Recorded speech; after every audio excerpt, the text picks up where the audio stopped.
afternoon, everyone. We're interrupting program for the CBS News Special Report. I'm Kristine Johnson in New York. Another twist in what has already been a historic election cycle. President Biden says he will end his re-election bid. In a letter just released, the president writes, "It has been the greatest honor of my life to serve as your president. And while it has been my intention to seek re-election, I believe it is in the best interest of my party and the country for me to stand down and to focus solely on fulfilling my duties as president for the remainder of my term." Now, the president says that he will address the nation later this week. President Biden right now at his home in Rehoboth Beach, Delaware. As you may recall, he contracted COVID last week. CBS News chief election and campaign correspondent Robert Costa joins us now for the latest. Robert, what are your sources telling you this afternoon? Good afternoon from Washington. This was a deeply personal decision for President Biden, something that he has been reckoning with for weeks since that debate in Atlanta, Georgia, where many Democrats believed he did not perform in a way that provided the party with confidence as it heads toward the November election. But for the last few days, President Biden has been talking to family members, talking to his top advisors, and been thinking about the political future ahead of him for both the party and his own presidency. And this has been a heart-wrenching decision, I've been told by Democrats, as he has thought it through. He has wanted to stay in the race. But this is now the first time since March 31st, 1968, when Lyndon Johnson decided to step away from the Democratic nomination, that you have an incumbent president deciding just weeks before the convention in August in Chicago, just where it was in 1968 as well for the Democrats, to move away from the nomination, to open it up. This creates a moment of enormous uncertainty in American politics. President Biden's letter does not detail any preordained successor he has in mind for the nomination. In fact, in his letter to the country, he says to my fellow Americans, "I will offer more thoughts about my decision later this week in an address to the country." But he decided to make this decision from Rehoboth Beach, Delaware, a place that is so special to him, a retreat for him personally and politically going back a half century. He is there with his family thinking through all of this. But it now raises the question, who will be the Democratic nominee for president? The most likely successor in this compressed time window is probably Vice President Kamala Harris, based on my latest reporting, talking to top Democrats. They believe that could be the easiest way for Democrats to move toward the convention and have some unity, and then have some kind of canvassing for a vice presidential candidate. At the same time, there is some uncertainty in the party about whether Vice President Harris is best positioned to beat former President Donald Trump, who just days ago, last weekend, survived an assassination attempt in Butler, Pennsylvania. This is a tumultuous moment, a decision that was so personal for President Biden. I was being told as late as yesterday and this morning that the president wanted to stay in the race. He had been chasing the presidency really since he was elected to the Senate in 1972 and endured personal tragedy when his wife and child were killed in a car accident. This is another moment in a career that has spanned so much of the American story. And now President Biden withdrawing from the Democratic presidential race. It's notable, though, that President Biden in this decision has decided to stay as president of the United States. He will not resign from the presidency. The last president to do that was Richard Nixon in August of 1974. Following the Watergate scandal. President Biden managing foreign policy, a war in the Middle East. He's monitoring a war in Eastern Europe. Russia's invasion of Ukraine has been a major part of his presidency. He says he will remain in the presidency despite being age 81 and having some concerns among Democrats about his health. But this is a churning moment. There's still a lot to be decided on the political side. But at least personally, talking to Biden confidants, this was a decision that was not arrived at lightly, but it came under intense pressure from Democrats for him to step aside. Robert, it's clear how much President Biden and his love for this country. As you mentioned, he's been serving since 1972. However, over 36 Democrats have now called for him to drop out of the race. Today, Independent Joe Manchin also did the same. But as you well know, there are so many people in his inner circle that were encouraging him to stay in, saying, you know, our polls show you can still win this. Who in his inner circle do you think spoke to him and said, you know what, this is the best decision to step down? Based on our latest reporting at CBS News and my conversations with Biden's closest associates, this was a family decision at its core. This is a decision he was thinking about for weeks. He was leaning towards staying in, at least until yesterday. But he has people around him like Jill Biden, the First Lady, like his son Hunter Biden, his sister Valerie Biden, and her husband, that he confides with, can have wide-ranging conversations with privately and confidentially, where he can walk through different scenarios. And he is someone who has come back so many times. He has some bitterness about how he was treated, I'm told, in 2015 when he wanted to run for president and he was urged by President Obama and others not to run. He has confidence in his ability to beat former President Donald Trump.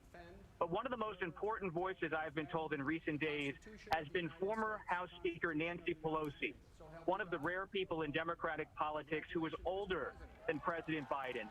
She can speak to him essentially, I'm told, as an equal, someone who could come to him and have a tough conversation, not seem like a younger person with ambition or with an agenda, but someone who can be a generational peer and speak candidly about the politics of this country. She has gone to him in recent weeks and confronted him as a friend, not just as a Democratic colleague, about how so many House Democrats are worried about Biden's ability to win, worried about their own political future. And President Biden is watched as some of his closest allies in the Senate, like Senator Sherrod Brown of Ohio, who shares many of Biden's views, his appeals to working voters and union members. They've started to break with Biden publicly, put aside any kind of private whisper. And so this has been a tortured decision, I'm told, for President Biden, something he arrived at after a long and winding series of conversations where until the very end, the 11th hour here, he was insisting to many in his family and his inner circle that he wanted to stay in. He firmly believes even now that former President Trump is a threat to American democracy.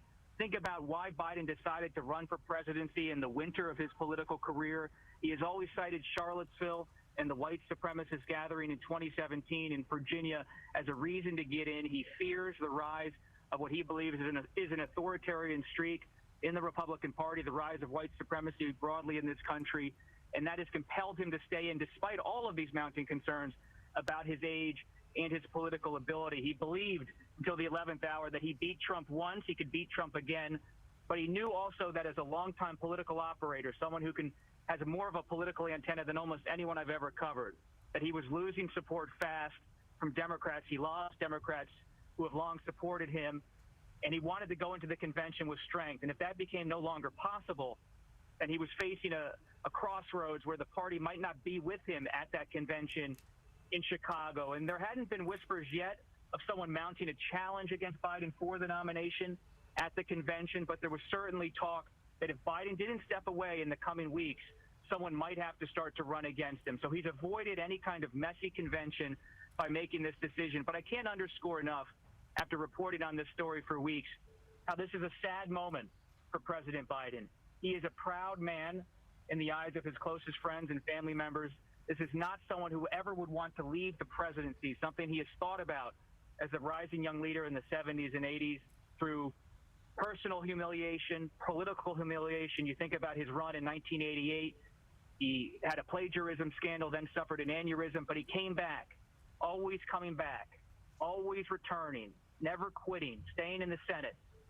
Falls apart in 2008 politically when he runs for president, then put on the ticket by then Senator Barack Obama. 8 years president, with the first black man to ever serve in the White House. And then he runs for president, and again, everyone counts out Joe Biden. He loses in New Hampshire in the primary in 2020. He loses in Iowa. He keeps losing. No one counts him as a real contender. And then all of a sudden, one of the leading black Democrats in the country, Jim Clyburn of South Carolina, endorses him, and Biden storms to the nomination in 2020. So that history of a comeback has been informing so much of the decision-making and conversations in recent days. But at the end, at the final hour, it was just no competition for what Biden faced from his fellow Democrats in terms of pressure to leave. But Biden will be closely watched in the coming days. Does he anoint, politically speaking, Vice President Kamala Harris as his successor or not? And if he does not, you could face a chaotic Democratic convention with no clear standard bearer for a party that's already on edge about its electoral prospects. Robert Costa, please stand by. And I do want to back up some of the points that you were just discussing there regarding how difficult of a decision this was for the president. If we could bring up the statement one more time for those viewers who may just be joining us here in this breaking news hour on a Sunday. The president now announcing today that he will end his re-election bid. In a letter just released, he writes that it has been the greatest honor of my life to serve as your president. And getting to the point of what Robert was talking about regarding how difficult and heartbreaking of a decision this was for President Biden, he goes on to say, while it has been my intention to seek re-election, I believe it is in the best interest of my party and the country for me to step down, stand down, that is, and to focus solely on fulfilling my duties as president for the remainder of my term. Willie James Inman is traveling with the president. He is in Rehoboth with the president now, and he joins us now live with an update. Willie, what are people there saying on this historic day? Hey there, Kristine. It's good to be with you. Well, this is just sending political shockwaves across the nation today. For the most part, things are going about as they should here in this beach community. This is a community that President Biden knows very well. He spends a lot of time here. But if you talk to the folks here, they love President Biden. This is his home state, of course. This is a town that he visits quite often. But in his statement, he also talked about the successes of his administration. He thanked Vice President Kamala Harris. But as Bob pointed out, it'll be interesting to see how this all plays out if President Biden does indeed endorse Vice President Kamala Harris to take the helm to be the Democratic nominee and go up against former President Donald Trump. But the president really saw the doors closing in, so to speak, as those senators came out. You had Joe Manchin come out today and said that the president needed to step aside. You had members of the House, more than 3 dozen Democratic lawmakers stepping out publicly and saying that the president should end his political campaign. And in fact, that is what he did today. Although, of course, he is behind closed doors. He's in isolation because he has COVID-19, growing frustrated with all these public calls for him to step down. So quite a moment in American history for the president to step down in this way in a statement. We haven't seen the president since he arrived here in Rehoboth Beach amid that COVID-19 diagnosis. But I anticipate, as he mentioned in his statement, we will hear from him in the coming days. So, Willie, no indication then, as you just mentioned, the president does plan on speaking to the nation later this week. As far as you know, and what your sources and what you're reporting is indicating, is that we will not hear from the president today, other than this letter. All indications are that we will perhaps not publicly see the president. They have called what we call here a lid, which means that we won't see the president publicly. And remember, he is isolating from COVID-19. Of course, things could always change. He is, in fact, the president of the United States, so we could perhaps see him give an address in some type of way. But for now, what we have from the president himself is this statement saying that he will not seek another term, essentially for the good of the country, but also for the good of the party, because you will see this play out if it were to potentially go forward with President Biden at the top of the ticket. If the Democrats were to do that, it could be messy at the convention with the party not fully behind him. So the president making this tough decision after decades in the political atmosphere, both in the nation and around the world, making this decision to not seek another term, Kristine. Willie James Inman, thank you for that reporting. He is traveling with the president here this afternoon, with the president in Rehoboth Beach, Delaware, where the president is now recovering from COVID. I want to bring in now Joel Payne, our political contributor here at CBS News.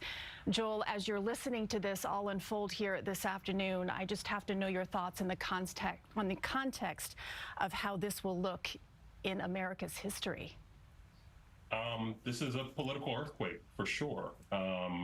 This is major. I don't need to underscore that. This is a very significant development for a number of reasons, particularly looking at the calendar, looking at what this means for the Democratic Party. But I'd be remiss not to take a second and just, focus on Joe Biden here for a moment.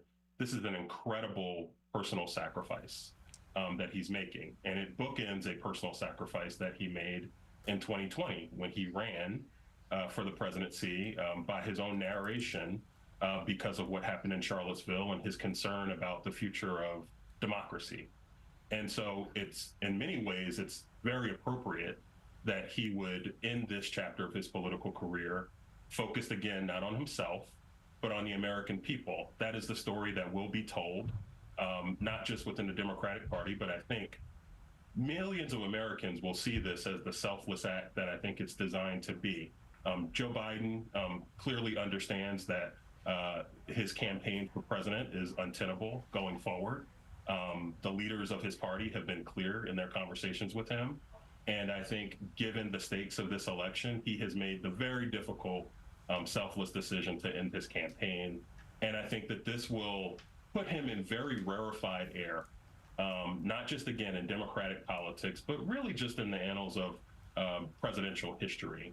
This is a pretty remarkable turn of events, but also a remarkable, decision by Joe Biden, someone who has been in the public space for 5 decades, who has started off as he's told it himself, as one of the youngest senators in U.S. history, went through a storied career interwoven with personal crisis and tragedy, ran for president several times unsuccessfully, and at this late stage in his career became president. And now, after achieving this goal that he has been chasing for so long, has decided to step aside for the betterment of the country. It's a pretty remarkable story. Joel Payne, if I could ask you to stand by, because we have now just made contact with Nancy Cortez, who is at the White House.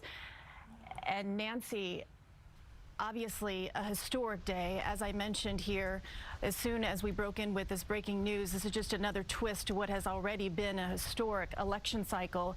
And as we were speaking there with Joel Payne, our CBS political contributor, he honed in on how this is a personal sacrifice for President Biden. Do you agree?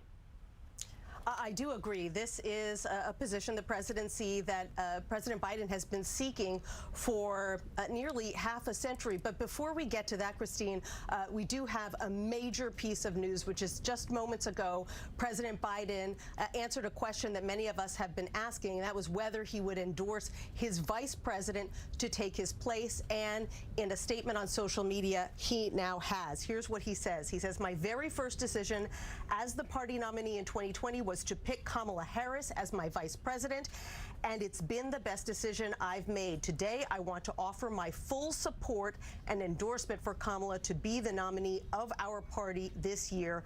Democrats, it's time to come together and beat Trump." So this is a major puzzle piece falling into place, Kristine. Had he not done that, we would have been heading into several very chaotic weeks, perhaps a contested convention. But this is the president basically turning not only his endorsement over to the vice president, but also his campaign war chest, his campaign operation, basically giving her the most high-profile endorsement he can to launch her on what will now be a breakneck 3.5-month campaign for the presidency. This is just something that we really haven't seen in modern times. I have to imagine before he made this endorsement, his inner circle, his team must have said to him, this is our best path forward. Yes, and there have been a couple of different schools of thought within the party, Kristine. There are some who say, let's have some kind of mini election, some sort of mini primary that will end up strengthening whoever comes out of it. And then there's been this other school of thought that says, no, that's a process that's uncontrollable. You can't predict who will end up being the victor. You could end up damaging any number of those who are involved. And these are individuals, some of whom have not been vetted on a national stage. And so this is clearly the safest route, especially given how little time there is to introduce the Democratic nominee to the public, get them comfortable enough with this individual to hopefully enable them to have a strong showing in November. So there's no question that this is the safest path. And the fact that the president did this and endorsed Kamala Harris as the nominee so soon after he announced that he himself would not be seeking the nomination is an indication that despite their public claims that they weren't looking into this at all, that behind the scenes there was a plan for this kind of 1-2 punch for the president to announce he wouldn't seek the nomination and then in very short order to throw his support behind his vice president. Nancy, so much information to take in here this afternoon. Please remind us and our viewers how exactly we got here. How did we get to today? Well, about a year ago, there were a lot of questions about whether President Biden would seek re-election. There were many Democratic voters who were a little bit nervous about the fact that he would be 86 at the end of a second term, who wondered if he had the energy and the vigor to continue. And he argued at that time, yes, he did. He said he had had a very successful first term. He felt he could be successful in a second term. He took some time to think about it, longer than anybody expected, and he ended up deciding to run for re-election. But just recently, in perhaps the last 2 months, I would say, we've really seen him slow down a step. You obviously saw it at the debate, but not just at the debate. He seemed to have more difficulty, not just physically, but also remembering names, remembering facts, being able to summon facts as quickly as he once had. You know, this is an individual who was once known as a great orator, perhaps one of the greatest orators in the Senate, who was having trouble completing sentences, not in every situation, but in some situations. And that made many Democrats nervous. And particularly after the debate, you started seeing members of Congress come out urging him to step aside, or at least to consider stepping aside. At first, the Biden White House thought they could weather that storm. It was just a trickle of lawmakers. There were a lot of lawmakers who were saying publicly that they wanted him to step aside, but who were worried about crossing him publicly, didn't want to appear disloyal, so they tried to put on the pressure behind the scenes. But when that didn't work, you saw Democrats coming out much more forcefully, and you started hearing some equivocation even from Democratic leaders, reports that the leaders of the House and the Senate were not calling on him to resign publicly, but at least telling him behind the scenes that many of their members didn't think that he could win and that he would end up dragging down Democratic candidates in the House and Senate, perhaps causing them to lose the House and Senate. And it was just steamrolling day after day. The pressure was becoming more and more intense until it was clear to this White House that even if they believed that President Biden had a huge well of support in the public, that they weren't going to be able to counteract the sort of daily slings and arrows that he was experiencing from members of his own party, and that for the good of the party, he needed to step aside. You know, Nancy, up until yesterday, the president said he was going to stay in this race. So I wonder what changed overnight. Well, I'm not sure it necessarily did change overnight. Clearly, you know, you don't want to say you're leaving until you leave. But I think the fact that he made this announcement and then so soon after ended up endorsing Vice President Harris to take his place, that shows that there has been some forethought here. That shows that they've been mulling it over. And it's frankly impossible to imagine that they weren't thinking this over. I mean, you know, this has been weeks now since the debate. What was that? July June 26th, rather. So almost a month now that they have been enduring calls from their own party to step aside. And, you know, there's only so much of that you can endure before it becomes clear to the Democratic electorate writ large that there is a brush fire brewing within the party, and it simply was untenable. And so yes, they didn't reveal it publicly till today, but clearly there was some planning going on behind the scenes. Nancy Cortez at the White House. Nancy, please stand by. I want to get to Ed O'Keefe now. He is on the phone. He also covers the Biden White House. Ed, what can you tell us here this afternoon? Kristine, while this was a surprise to many, I've spoken with at least one senior party official now who says they were given a heads up momentarily before the president issued that surprise letter on social media, and that senior party official was told at the time that the president would be endorsing the vice president. It was an intention to do so. He has now done that, of course, again in the social space, and that now presents a series of challenges because there are no rules in the Democratic Party bylaws, in essence, for how this is supposed to proceed. And while you might conceivably see others try to challenge the vice president, this is a Democratic National Committee that is stacked with operatives and lawmakers and other leaders of the party who are incredibly loyal to her, both from having worked with her perspective, the belief that a woman like her should be president one day, or just ideologically aligned with her, or maybe even just hail from her home state of California, which has such incredible clout over the party given the size of the state.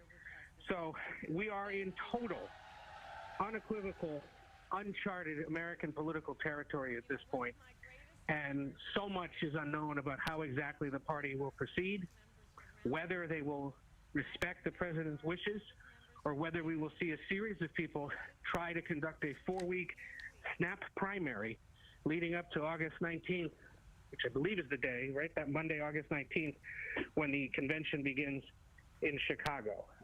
There have been those, Christina, we should caution this and maybe explain why there's some appetite for this. There's a belief among those who aren't fans of the president anymore, believe he can't do this, that this kind of drama and chaos might actually be a good thing, that it might drag attention away from former President Trump and his running mate J.D. Vance, that it might draw enough intrigue from voters who have been telling us in polling for more than 2 years that they don't like their choices. It might reinvigorate the entire political system to say, all right, we heard you, we saw our guy stumble, we're making changes to address those concerns, and now let's pick someone else and take them on. And to the question of, does she have the ability to defeat Trump? In various public polls in recent days, she's sitting right at about the same spot the president is, a few points behind Donald Trump in the single digits, not much more than that. There were some polls that actually put her in better shape than the president, either nationally or in certain battlegrounds.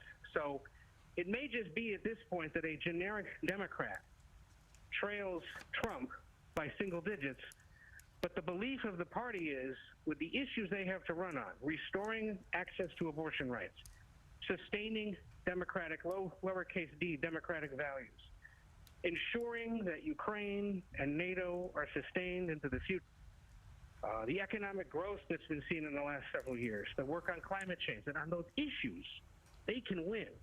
And if they can find themselves a new set of characters to lead the party and perhaps draw new attention and excitement, that might be enough to get past Trump. Ed O'Keefe, great insight there. I want to just pause you for a moment, but please do stand by. I'd like to recap here for our audience. It is now 2:31 in the east, 11:30 on the west, and there is breaking news on this, what now is a very historic Sunday for our nation. President Biden today announcing that he will not seek re-election. Biden, the 46th president of the United States, made this announcement in a letter just released The president writes, "It has been the greatest honor of my life to serve as your president. And while it has been my intention to seek re-election, I believe it is in the best interest of my party and the country for me to stand down and to focus solely on fulfilling my duties as president for the remainder of my term." President Biden did offer his full support for Vice President Kamala Harris to be the Democratic Party's nominee this year. The president says that he will address the nation later this week. Mr. Biden, the first president now since Lyndon Johnson in 1968 not to declare to seek a second term. The president is at his home in Rehoboth Beach, Delaware this weekend. He's recovering from COVID, and he returned there late Wednesday night from a campaign swing in California. I also have a statement here now from Senate Majority Leader Chuck Schumer that I would like to read to you. He writes, "Joe Biden has not only been a great president and a great legislative leader, but he is a truly amazing human being. His decision, of course, was not easy, but he once again put his country, his party, and our future first. Joe, today shows you are a true patriot and great American."